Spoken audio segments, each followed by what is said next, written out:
Hey, it's me and you.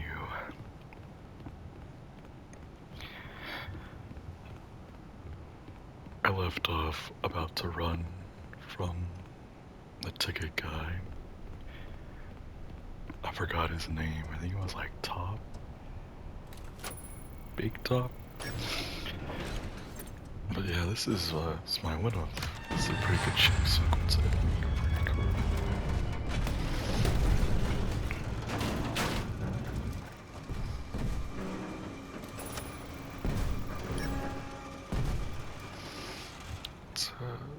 It's a pretty intense chase sequence. I mean, I'm not gonna talk much. I'll just let the game do the talking mainly, but I mean, maybe the chase will be over quick. Maybe I can't talk.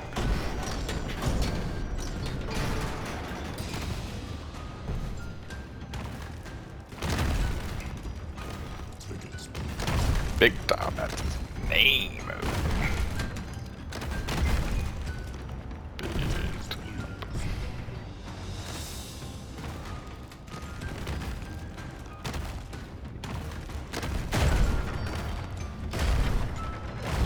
This is very scary. Oh. I finished my summer classes, which I think was pretty cool to do.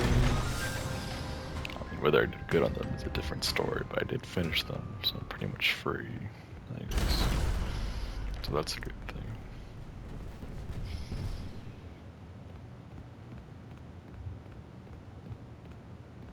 I mean, I wanted to talk about, like,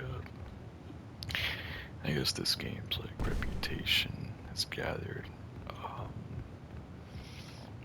One critique I heard from a cool YouTuber I like is, like, it's not really the same. Like, it's good, but they just miss how the old ones were. And, that's, I respect, like, everyone's opinion on it. Like, that they like it, that they don't like it, or they hate it, or they want the old ones back. Like, I get that. I can respect that. I like the old ones, but, you know, I really love what they're doing with the story, and, I feel like I feel like they've done really good. Like, this is a huge increase from, I mean, Security Breach. I think that's a no-brainer. They really, like, I think since the Ruin DLC, like, it was only gonna get better. Like, the Ruin DLC was a big step up, and this is just knocking out of the park. So I think it just shows just how much Steelwool can do, and how much they can really improve. So it's pretty cool, like, what they've done with this game, and I really appreciate the story that it adds to the series, even if it's quote-unquote unnecessary or very different, or it's not the same. Get me out of here now.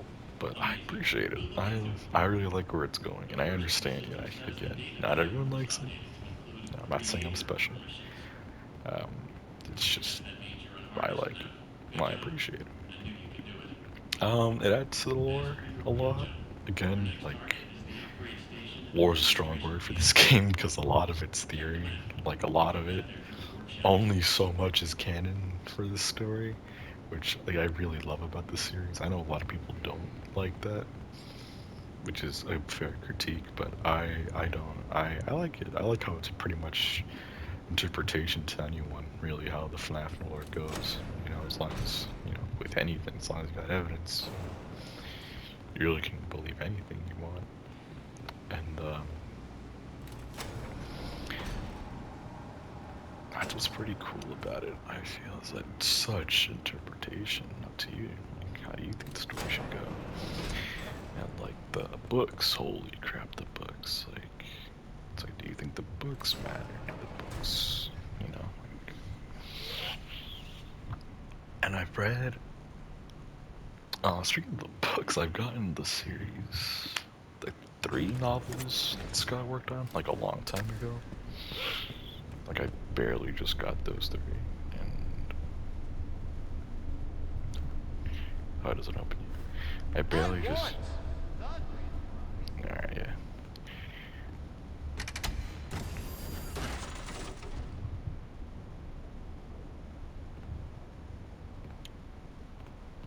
I don't have to do this. My kids love me now. Okay. I read the start of the series that started Scott. Got Scott on the start in the beginning, when it was like the Silver Eyes, the Twisted Ones. I started getting into that, and like since the game came out, I just started getting into the books. And I'm really liking it so far. I'm interested in where it goes, but it's like connecting it, because Scott said himself, the books are in the universe. I don't remember if he ever said they were canon to like the game, but I feel like knowing him, he'd just make it its own thing, like he does with the movie. Like the movie is its own thing, the books would be its own thing, the game should be its own thing. I don't know, that's how I see it. But if it's not, then it's cool too. I mean, more stuff to piece together, right? I guess that's the whole. I guess that's what's really cool about FNAF, really. But I understand, like, the critique that, like, you missed the old one, like, the old version. It's not, I want to say nostalgia bait, but I do get it to a point where it was that survival, like, you fend for yourself, right? Like, it's a sit-down survival series, and it was, well, like, you were pretty much scared for your life. You just scared for your life, but you had there was pressure, like, you had to learn a mechanic by animatronic, learn how they worked, and then basically fight for your life throughout the nights. And it's like, I don't know, to me, like, I get that, and I probably would have loved to see Scott keep doing that, but I feel like it's kind of what the fan games are for. Like, that's how I see it. Like, if you want that, go to the fan games. And if you want it from Scott, he made Ultimate Custom Night for that reason, so that you have that to go back to. And regardless if you like it or not, that's what he made it for. So you have that kind of. You're not gonna. So you have that game to like go back to and like not really complain about, you know, like, oh, missing. It was clear his direction from the game very much changed, and what he had planned was for the series moving forward would have abandoned the whole click and sit down and survive storyline. And although the FNAF fan games might have proved that Scott could have done it, I feel like it's just also proving that there you go, right? Like that's what you want. There it is. Go for it. Tons of games in the community are done that are, I would say, even better than the original, like FNAF 1 game. You know, like people are doing some great stuff with what Scott's given, like the platform, like the whole branch of the whole genre of the sit-down survival has been like completely changed thanks to him, and it's pretty cool. But yeah, would I love to see Scott make us another sit-down and survive game? Yeah, it'd be nice, but I don't mind that he's like. I really don't mind that he's like doing these as well. Like, all for it, you know. However he thinks the story or the game needs to be presented, that's on him, right? More power to him.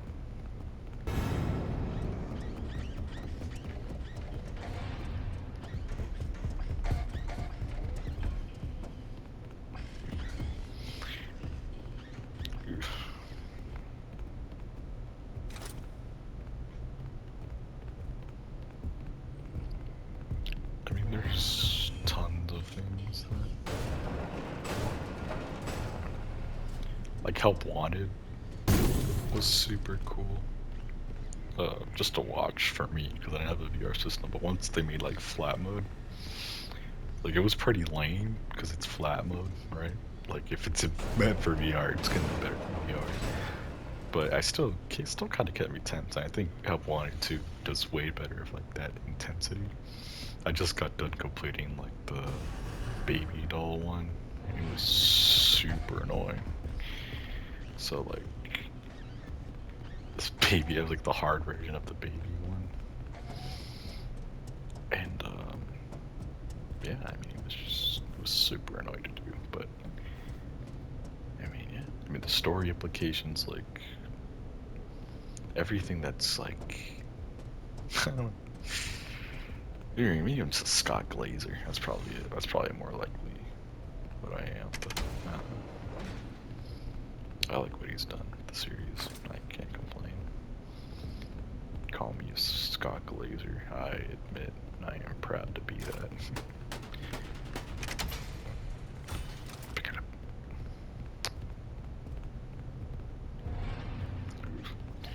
I mean, like, Stu, really did a great job on this. Is it a perfect horror game? No, by no means. Does it do what it's, I mean, was supposed to do? Hell yeah. A horror game, I feel like, should always have you at the edge of your seat most of the time. And it's like, there's a lot that can be said to be done, critiqued in this game. But holy shit, I mean, I don't know, like something about it. I don't know, I just really like it.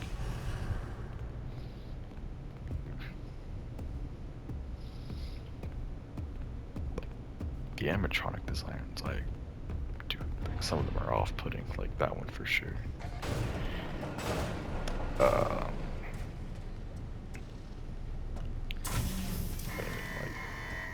any good horror game, I guess. I don't know. My critique is any good horror game wouldn't really have me be able to be in this state of like just straight up talking throughout it the whole time. But like on my like through another playthrough of it, like it should have always keep that maybe not fear factor, but I don't know. But yeah, there's definitely improvements, but you know, is it a FNAF game? Hell yeah. Is it a good FNAF game? Hell yeah. Is it a survival horror? It is. Is it a great one? No, not compared to others on the market, no. But it's good. Nothing crazy. Not the best. To me. Oh yeah, don't press the button.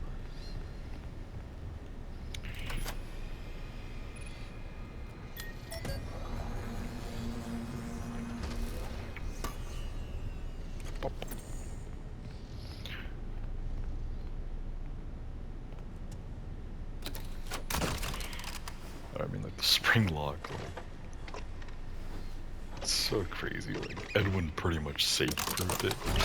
Like because we don't know actually how he perfected it, because they do tell him to like switch the models at the end. I feel like people forget that like he is told to switch it because of the spring lock failure. Because we see there's like a toy in like a toy on the driver's desk or on Arnold's truck. It's Bonnie, right? Like it's Springlock Bonnie. So it's like how, like even that merch, like why is it there? You know, like why? Unless it's already been marketed and there's already one. Like why is it there? And like maybe that something already happened with the Springlock, and it's like I could imagine some DLC as to why Edwin had to change the design. That would be cool. And we can finally get to experience Fredbear in like an official game title. Because the Click team really wanted to, or Scott wanted to, like, you could really milk out the games for like a solid two more, and it could be one in Fredbear's and another in Sister Location, or like where one of the random animatronics that Edwin's gets sent to. You know, I think that's a solid 2 more, and you could probably incorporate the whole sit down and survival in like one of them. Make the other one free roam, you know? Or make both of them like that. That to me doesn't really matter, but I feel like that's where the games could definitely go, and I would love to see it go like that. You know, I hope this isn't the last game we get of the FNAF series, but it looks like it probably will be. It might be that way for like... This might just be the final installment. I don't know if it is. I hope it gets DLC, but... Who knows? I mean, if Security Breach got DLC, this is bound to get DLC. Who knows? Maybe. I hope that'd be cool if they gave this game a sit down and click DLC. Sit down survival DLC, and it's like just the Mimic, but with different, like... Not the because the costumes wouldn't need different mechanics, it's just the Mimic has different locations than you... I don't know, like... The Mimic would need to, like... I guess it would be sort of like Springtrap, but the Mimic would take different costumes that would give him different advantages. And then you as the player have to, like... account for the costume that he wears advantages and, like, counter them.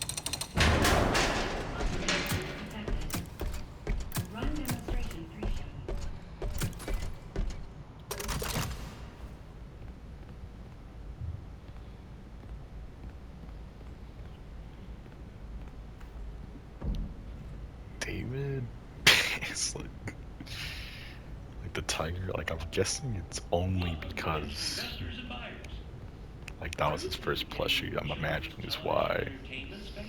Like this is the earliest Golden Freddy we have, pretty much. Like it's pretty cool to see. Welcome to the MCM television studio of the future. Here, there's no need for a cast or crew. Our patented Stage Manager software keeps your show on track and condensed to fit your broadcast time slot, including commercial breaks. If writers have you blocked, use an MCM story template. Simply supply the Stage Manager with the desired character names, location, and genre. It writes itself. Additional story templates available for purchase. What about talent? Well, we remove the talent. No difficult puppeteers, demanding actors, or movie Oh yeah, and there's like a... Our system is drama-free. Okay.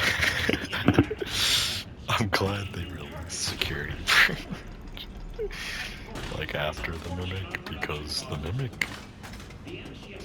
I don't know, it's just... I don't know. I know it's such a silly, stupid little thing, but I'm really glad that was the reason why we got the animatronics we have in Rocks and Security Breach. Like, there is a reason why they are new animatronic designs, and is a great explanation for why we can get more spin-off animatronics in the future versus the main FNAF cast, because that would imply Edwin's a big, creator, so he could definitely go around, definitely could have sold off his machines somewhere else. You could see it in different establishments, maybe see where it malfunctions somewhere else, which is like, it's great to see. That's why also Fazbear Entertainment collects all these ideas and it gets produces the animatronics from. So I guess that's also all these could be potential for inspirations as to how we get another animatronic. I mean, that's the point of like what the moon was. It was like how did you get Sun and Moon? How did you get Roxanne? There they are. These are the base ideas of the creations that we see in Security Breach, which is really, really cool to see. I haven't finished playing the Ruin DLC. Because I don't get, people are saying that Operation Cradle is how we get the Mimic or the virus. I don't know how that works. maybe you have to play it. I don't know if like 'cause it's called MC2. I don't remember. But I'll probably try to finish it and see why. I get you're supposed to play the DLC Ruin before you play the MiG, but I don't know. I mean, it is a prequel, right?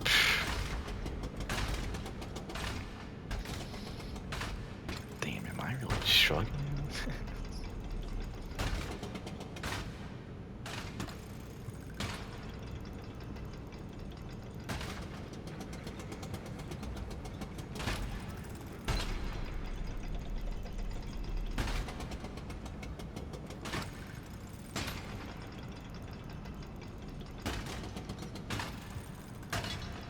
Holy crap, why did I struggle on this? Oh my god. I am struggling. One thing I don't like off the bat is not this puzzle. I don't mind this puzzle. It's the one with the game, like the course. You'll see, like, probably the course is the one that ticks me off. It's so annoying. I hate that puzzle. This one I don't mind.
I always wondered why this existed, but whatever.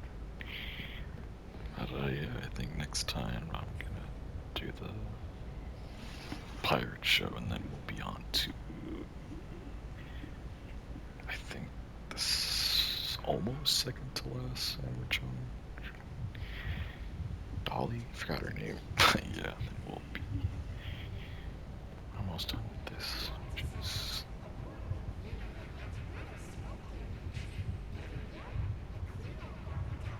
I liked how they had that. Really do appreciate the hallucinations or the spirits still lingering.